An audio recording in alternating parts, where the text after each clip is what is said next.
할렐루야. 2022년 3월 15일 화요일 아침 기도회를 시작하겠습니다. 오늘도 주님의 귀한 말씀을 이 아침부터 함께 묵상하시고 기도하시고 오늘 하루 이 말씀을 적용하심으로 주님 앞에 복된 삶을 누리는 우리 모든 성도님들 되시기를 간절히 바랍니다. 오늘 하나님의 말씀은 레위기 10장 1절부터 11절까지의 말씀입니다. 아론의 아들 나답과 아비후가 각기 향로를 가져다가 여호와께서 명령하시지 아니하신 다른 불을 담아 여호와 앞에 분향하였더니 불이 여호와 앞에서 나와 그들을 삼키매 그들이 여호와 앞에서 죽은지라. 모세가 아론에게 이르되 이는 여호와의 말씀이라. 이르시기를 나는 나를 가까이 하는 자 중에서 내 거룩함을 나타내겠고 온 백성 앞에서 내 영광을 나타내리라 하셨느니라.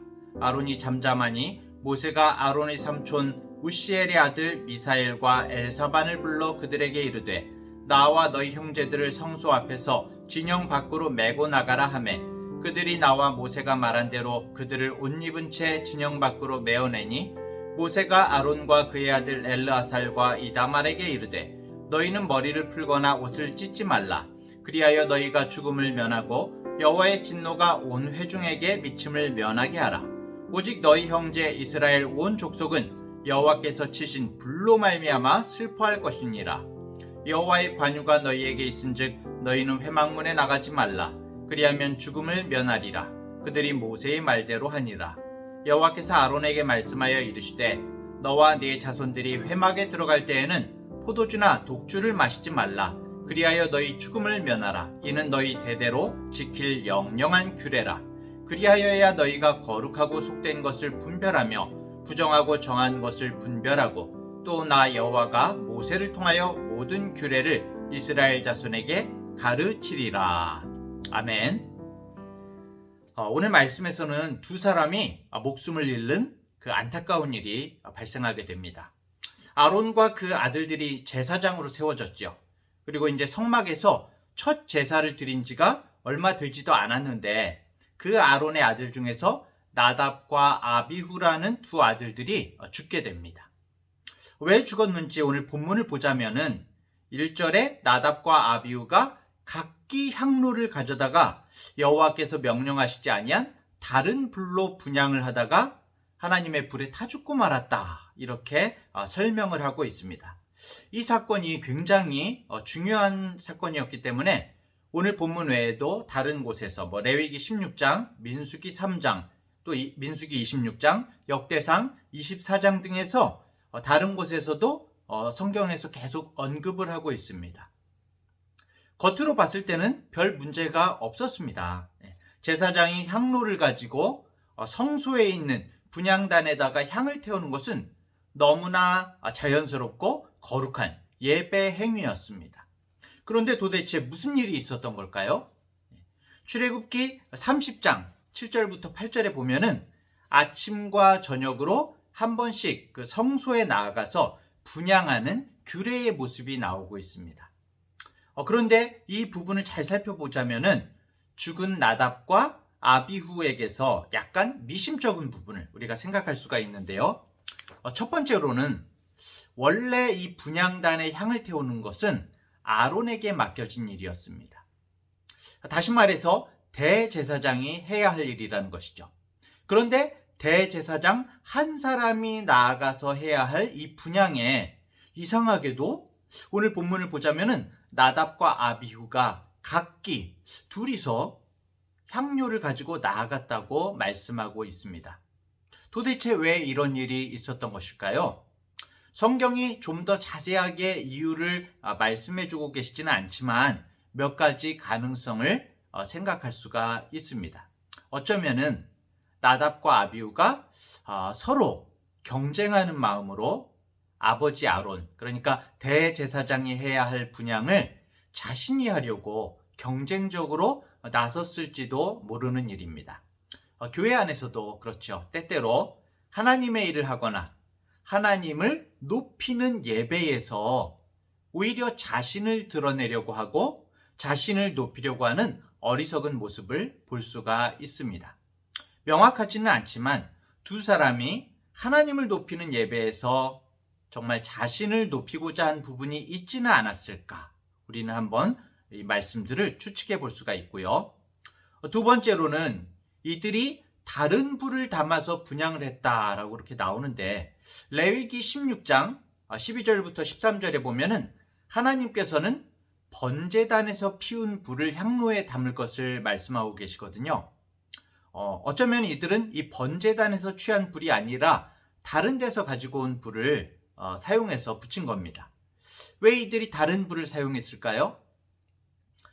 이들이 번제단의 불을 분향단에 사용해야 한다는 사실을 지식적으로 몰랐을까요? 분명 모르지는 않았을 것입니다. 모세가 이렇게 생명이 걸린 일을 얼마나 신신당부하고 또 중요하게 이야기했겠습니까? 그렇다면 왜 이런 일이 일어났을까요? 이것 또한 우리가 앞뒤 문맥을 유추해 볼 수가 있는데요. 오늘 본문을 보자면 회막에 들어갈 때에는 포도주나 독주를 마시지 말라. 그리하여서 너희 죽음을 면하라. 이런 하나님의 엄중한 경고가 나타나고 있습니다. 이 말씀이 갑자기 나타나고 있다는 것은 뭡니까? 나답과 아비후가 술을 마신 채로 하나님의 성막에 들어갔었다는 것을 우리가 유추해 볼 수가 있는 것이죠.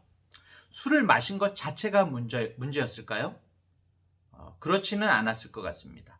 하나님께 제사하는 그 중요한 자리에 이 술이 어떻습니까? 분별력을 흐리게 하죠. 분별력을 흐리게 하는 술을 마시고 들어감으로써 다른 불을 사용하게 된 것이죠. 그만큼 하나님과 또 그 하나님을 예배하는 것을 가볍게 생각했다는 것입니다. 그런데 또 이들이 만약에 술을 마시지 않고서 다른 불을 가져갔다 그러면 이것도 참 커다란 문제입니다. 맨정신인데도 하나님의 말씀을 가볍게 여겼다는 것이거든요. 그들은 여호와의 명령이 아닌 자신들의 생각으로 불을 선택해서 분향을 한 것입니다. 아마도 다른 불로 분향을 하면 죽게 된다는 엄중한 사실을 만약에 마음에 새기고 있었다면 절대로 그렇게 하지 않았겠죠. 일부러 죽으려고 나답과 아비후가 그러지는 않았을 것입니다. 그런데 나답과 아비후가 맨정신에도 그렇게 했다는 것은 다른 불을 가져다 분향해도 크게 무리가 없을 것이다. 아무 일도 없을 것이다 라고 생각을 했다는 것이죠. 하나님의 말씀을 믿지 못하고 하나님을 살아계신 하나님이라고 생각하지 못하고 자신들에게 주어진 직분을, 예배를 그저 형식적으로 수행한 것입니다. 결국 이런 이유들로 나답과 아비후는 하나님 앞에서 죽음을 맞이하게 됩니다. 그런데 오늘 본문 말씀은 이 나답과 아비후의 죽음이 단지 두 사람만의 문제가 아니라고 말씀하고 있습니다. 본문 6절을 볼까요? 모세가 아론과 그의 아들 엘라살과 이다말에게 이르되 너희는 머리를 풀거나 옷을 찢지 말라. 그리하여 너희가 죽음을 면하고 여호와의 진노가 온 회중에게 미침을 면하게 하라. 너희 형제 이스라엘 온 족속은 여호와께서 치신 불로 말미암아 슬퍼할 것이니라. 이 아론의 아들 나답과 아비후가 죽었습니다. 그런데 모세는 그 아버지 아론과 남은 형제인 엘라살 그리고 이다말에게 슬퍼하거나 곡을 하지 말라고 명령을 합니다. 그리고 오히려 이스라엘 온 족속이 여호와께서 치신 불로 말미암아 슬퍼하라 이렇게 말하고 있거든요. 이게 무슨 말일까요? 이 곡을 해야 될 대상이 아론과 그 아들들이 곡을 해야 되는 게 아니라 이스라엘 온 족속이 곡을 하라라고 말하는 것은 이 나답과 아비후의 죽음이 단지 두 사람만의 문제가 아니었다는 것을 말해주고 있는 것입니다. 자신의 생각대로 다른 불을 사용해 하나님을 섬겼던 나답과 아비후의 모습은 사실 이스라엘 온 족속의 문제였던 것이죠. 이스라엘 온 족속의 모습이었던 것입니다. 출애굽한 이 이스라엘 백성들의 수백 년 동안 축적된 삶의 방식과 관습, 그리고 마치 이방 거짓신을 생각하듯이 말씀을 중시하지 못하고 자신들의 생각과 뜻대로 행하는 모습은 모든 이스라엘 백성들의 모습이었고 또 우리들의 모습이기도 하는 것입니다. 그런 맥락에서 레위기 10장은 오늘 우리가 살피는 이 레위기 10장은 첫 제사를 마친 이스라엘 백성들을 향한 하나님의 선포인 것입니다.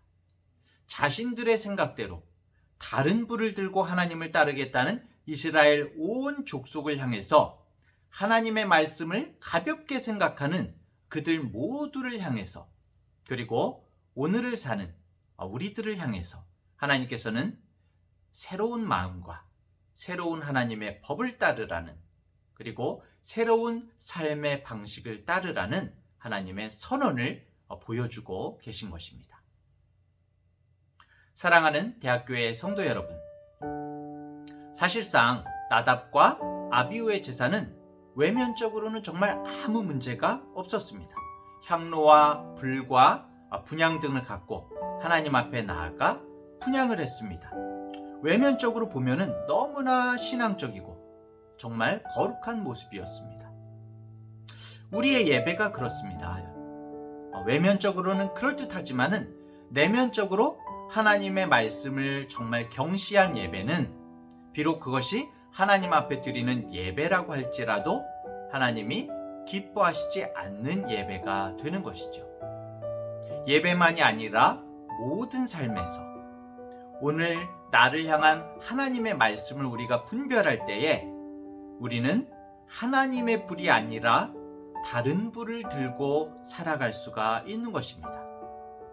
간절히 원하기는 우리 모든 성도님들이 오늘 마주하는 모든 상황 가운데에서 하나님의 뜻을 분별하고 선택하여서 오늘도 하나님의 방법을 따라 살아가는, 정말 좁은 길을 살아가는 우리 모든 성도님들 되시기를 간절히 축복합니다.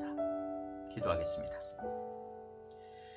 하나님 아버지, 다른 불로 분향했던 나답과 아비후의 죽음을 보았습니다. 우리의 죄성에 익숙한 다른 불이 아니라 하나님 아버지의 말씀을 따라 오늘도 살아가기를 원합니다. 우리에게 거룩하고 속된 것을 분별하게 하여 주시고, 우리가 갖고 있는 자기 중심성을 내려놓고 주님이 중심 되신 삶을 살게 하여 주옵소서. 우리들의 예배가 더욱 온전히 드려지게 하여 주옵시고, 우리들 하루하루의 삶이 날마다 예배의 삶이 되게 하여 주옵소서. 그래서 날마다 세상에 익숙한 방법들을 터득해야 더 잘 살 것 같은 이 시대 속에서도 진정 하나님의 백성답게 거룩함과 순전함으로 주님 앞에 서게 하시며, 오늘도 주님의 좁은 길 위에서 주님을 따라 살게 하여 주시옵소서. 감사드리며 예수님의 이름으로 기도합니다. 아멘.